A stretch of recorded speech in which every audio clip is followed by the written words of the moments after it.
하나님 말씀 출애굽기 36장 8절에서 13절 말씀을 보도록 하겠습니다.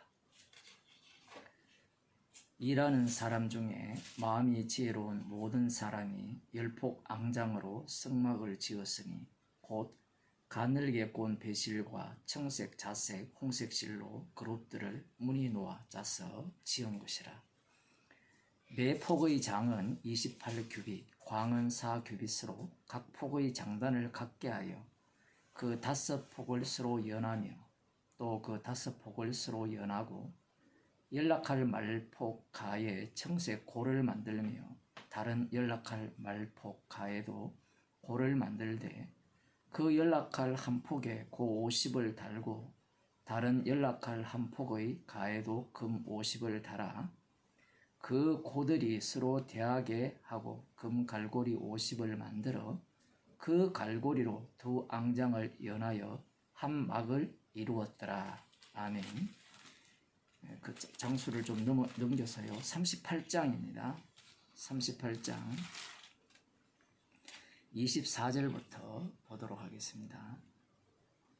성소 건축 비용으로 들인 금은 성소의 세겔대로 29달란트와 730세겔이며 조사를 받은 회중의 드린 것은 성소의 세겔대로 100달란트와 1775세겔이니 조사를 받은 자가 20세 이상으로 60만 3550명인저 성소의 세겔대로 매인에게 은 한 배가 곧 반세겔씩이라.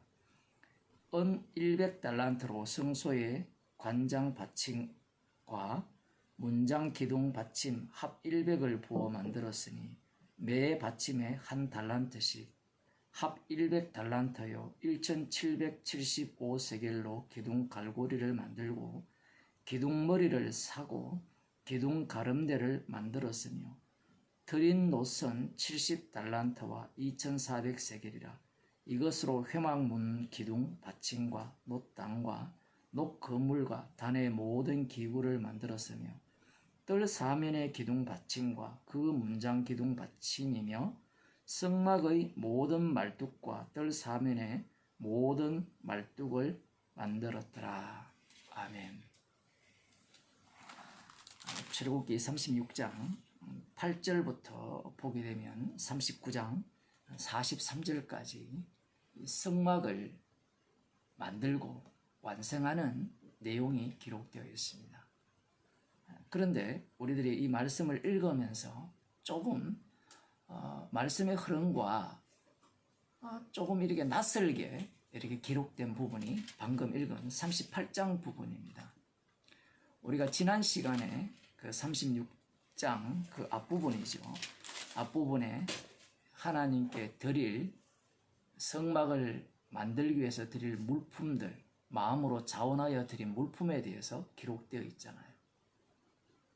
그러면 여기에서 나오는 38장에 나오는 이 성소의 세겔대로 100달란트, 1775세겔 이것도 미리 성막을 만들 때 준비하여서 자원하여 드린 것과 함께 그 본문 속에 포함시키는 것이 오히려 더 자연스럽지 않느냐 이렇게 생각할 수 있습니다. 보통 기록을 할 때 그렇게 기록을 하거든요. 그런데 이 38장에 이 성전세 출애굽기 30장에 보면 30장 12절입니까? 그쪽에 보면 이 성전세가 나오는데 20세 이상으로 남자들에게 부여하는 성전세인데 그것을 생명의 속전이라 이렇게 말씀하고 있습니다. 그 생명의 속전을 내라고 하시거든요. 그것을 지금 성막을 만드는 가운데 그 한 폭판에 지금 그 내용을 집어넣어 놓은 거예요. 그럼 그것은 왜 이렇게 집어넣어 놓았는가라고 할 때는 우리들 생각에는 성막을 지을 때 자원하여 드린 것 말고요. 이 성전세를 생명의 속전으로 그냥 드렸으니까 됐지요? 제 할 도리 다 했지요? 그러면 우리는 성막의 기능을 마음껏 이용하면 되지요? 이렇게 생각할 수가 있어요. 오늘날 하나님의 아들이신 예수님께서 지신 십자가를 나 믿으면 되지요? 그러면 구원을 얻었죠? 이렇게 생각하는 것과 똑같은 거예요. 그런 십자가는 우상입니다. 그런 예수는 우상 예수죠. 지금 성막을 만들어가는 과정 속에 38장에서 성전세로 받은 이 100달란트죠. 이 달란트를 고스란히 어디에 집어넣느냐라고 할 때는 이 성막을 만드는 자리에 고스란히 집어넣어버려요. 달리 말하면 생명의 속전을 성막을 만드는 자리에 배치를 해버리는 겁니다. 그럼 성막 자체 속에 누가 들어가 있는 겁니까? 생명의 속전을 내었으니까 이 성막 자체와 나와 관련이 없는 것이 아니라 죄인을 대속한 그 내용이 고스란히 성막에 담겨 있기 때문에 나의 죄도 거기에 담겨 있고 그 죄를 대신 용서하기 위한 희생 제물의 피도 거기에 담겨 있고 용서도 거기에 담겨 있다라는 겁니다. 이것이 어디에서 함께 작동이 되느냐라고 할 때는 이스라엘 백성들이 사는 삶의 영역에서 고스란히 반복되어지게 되어 있다는 사실이에요. 생명의 속전을 냈으니까 난 이제 구원받아서 이런 논리가 아니라 생명의 속전, 그 성막의 기능이 계속해서 작동하도록 이스라엘 백성들은 자신들이 사는 그 삶의 영역에서 이 생명의 속전의 의미를 계속해서 드러내야 된다는 사실입니다.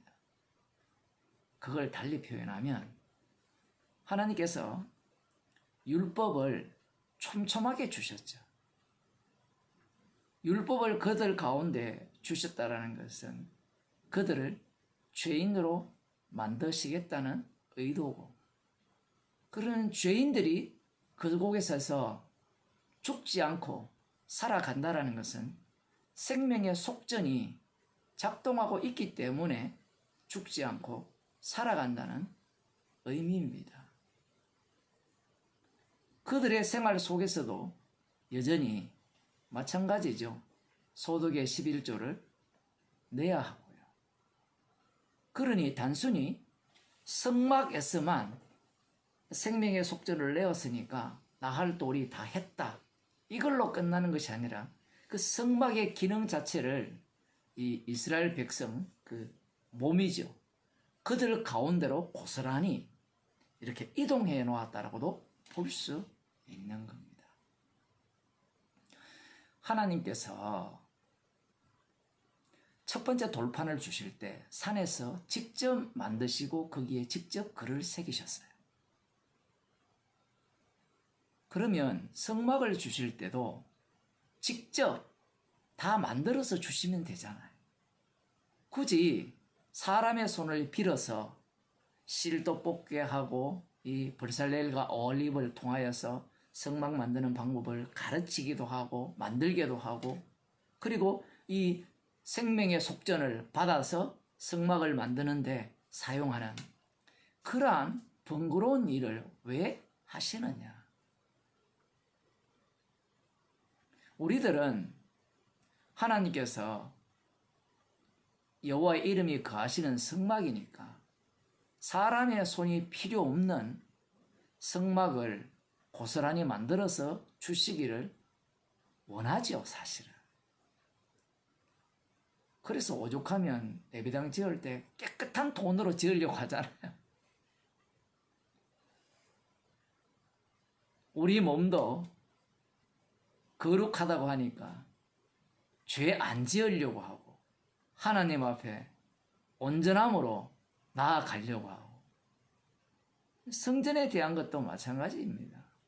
그런데 하나님께서는 설계도는 산 위에서 주시고 만드는 것은 산 아래에서 만들게 하신 겁니다.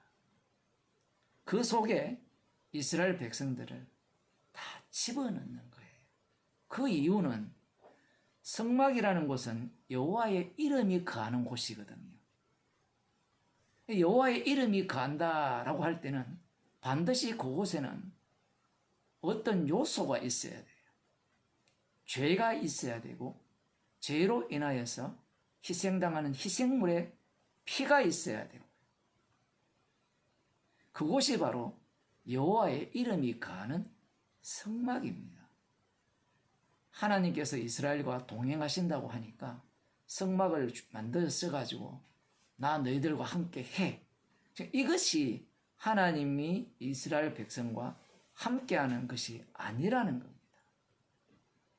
여호와의 이름에는 반드시 무엇이 함께 이렇게 있느냐라고 할 때는 이 피, 죄 용서하는 그 피를 증거하기 위한 죄인이 그곳에 함께 있다는 사실이에요. 그래서 성막을 만들 때 이 성전 세결, 생명의 속전을 그 속에 집어넣는 겁니다. 고린도전서 3장 16절을 한번 보겠습니다. 유명한 말씀이죠. 너희가 하나님의 성전인 것과 하나님의 성령이 너희 안에 거하시는 것을 알지 못하느냐. 누구든지 하나님의 성전을 더럽히면 하나님이 그 사람을 멸하시리라. 하나님의 성전은 거룩하니 너희도 그러하니라. 지금 고린도 교회에 바울로파, 아볼로파, 파벌이 생겼어요. 그 어느 파에도 속하지 않는 자가 없어요. 인간의 모임이라는 것은 그럴 수밖에 없습니다. 나는 어느 파도 아니다라고 한 자들이 나는 그리스도 파라고 한 자들이거든요. 그들을 향해서 너희가 하나님의 성전인 것과 하나님의 성령이 너희 안에 거하시는 것을 알지 못하느냐. 하나님의 성전을 더럽히면 하나님이 그 사람을 멸하시리라. 이 말씀을 들었을 때 사람들은 어떤 생각을 갖습니까? 우리가 하나님의 성전이니까 더럽히면 안 된다라고 생각하죠. 그 더럽히면 하나님이 멸하시잖아요. 그러면 우리가 성전된 것이 우리가 깨끗하게 되어서 성전이 되었어요? 이미 앞서서 십자가의 지혜를 말했거든요. 사람들이 오해하는 게 이런 말씀을 보면 우리가 깨끗해야 된다라고 생각합니다.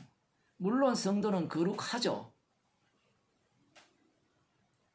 성도는 성전이기 때문에 더럽히면 하나님이 당연히 멸합니다. 그러면 더럽다, 더럽지 않다, 거룩하다 라는 이 의미가 어떤 식으로 말씀되어지는가입니다. 지금 고린도 교회에 바울로파, 아볼로파가 나왔죠. 그 파를 주장한다는 것은 어떤 의미예요? 잠시 한번 생각해 보세요. 나는 민주당 파다. 나는 국민의힘 파다. 라고 했을 때 어떤 의미를 담고 있습니까?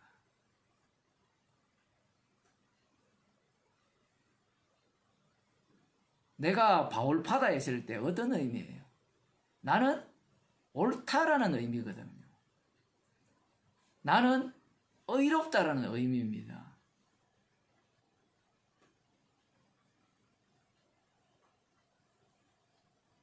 그것은 무엇을 제거하느냐라고 할 때는 십자가를 제거해버려요. 우리를 하나님이 성령이 거하시는 성전이라 했잖아요. 성전에서는 항상 어떠한 일이 일어나야 돼요. 죄가 있고 죄 용서, 죄를 위해서 희생당하는 희생물이 작동되는 곳이 성전이죠. 그래서 그곳을 거룩한 곳이라는 겁니다. 나는 바올로파다, 아볼로파다 해버리면 무엇을 제거해버립니까? 난 죄인 아니라는 거거든요. 나는 바울에게 제대로 교육을 받았고 나는 아볼로에게 제대로 복음을 들었기 때문에 나는 제대로 된 구원 얻은 주의 백성이다. 이 논리거든. 그러니 성전이라는 그 기능 자체가 완전히 사라져버려요. 이것은 지금 성전의 기능을 말씀하고 계시는데 인간들은 성전, 교인들은 성전이니까 거룩해야 돼. 더럽히면 안 돼. 그 더럽다라는 말의 의미를 전혀 이해하지 못하는 거예요. 구약 이스라엘 백성들을 거룩하다 했을 때는 죄인과 희생물이 만났기 때문에 거룩이거든요. 너희 몸이 너희들이 하나님의 성전이라 했을 때 이 성도들의 모임을 이야기하는데 몸도 마찬가지고요. 그 성전에는 항상 피를 증거하기 위한 죄가 나와야 되는데 나는 아볼로파, 나는 게바파, 나는 바울파, 나는 그리스도파. 이걸 오늘날로 말하면 나는 진짜 복음을 알아. 나는 십자가의 진리를 알아. 나 구원의 진리를 알아. 오늘날 구원파들이 다 그런 논리잖아요.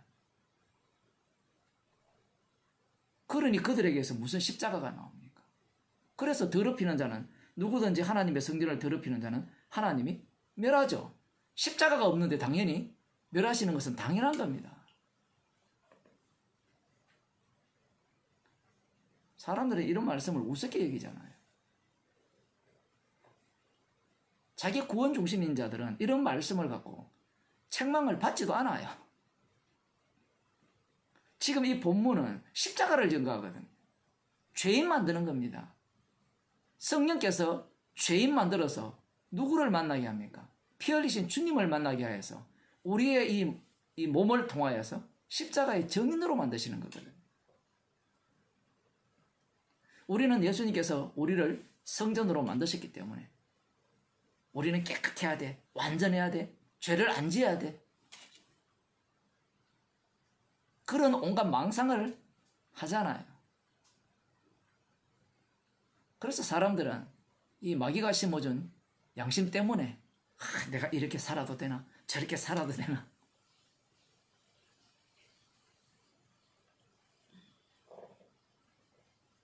그런 생각을 하는 겁니다.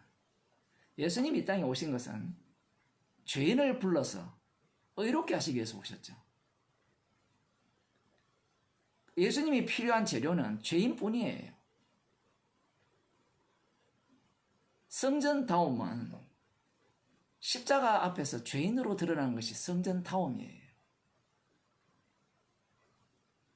더럽지 않다라는 것은 죄인으로 드러나야 되는데 나는 아볼로파야. 아볼로파라는 말하는 순간 아볼로가 진짜 정통 신학을 배운 사람이고 예수님의 가르침을 제대로 받은 사람이고 아니야 게바야. 게바가 수제자로서 제대로 배운 사람이야. 아니야 바울은 다메섹 도상에서 예수님을 직접 만난 사람이야. 십자가를 완벽하게 제거해 버리는 겁니다.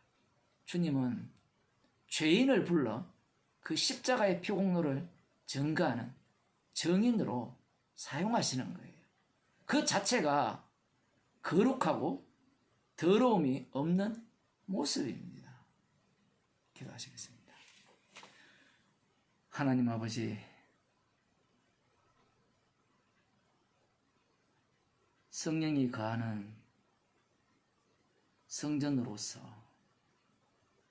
십자가의 피만을 자랑하도록 날마다 저희들을 죄인으로 만드시고 책망하셔서 성령이 거하시는 성전다운 면모를 날마다 보이게 하심을 감사하는 주의 백성이 되게 하여 주옵소서. 예수님 이름으로 기도드리옵나이다.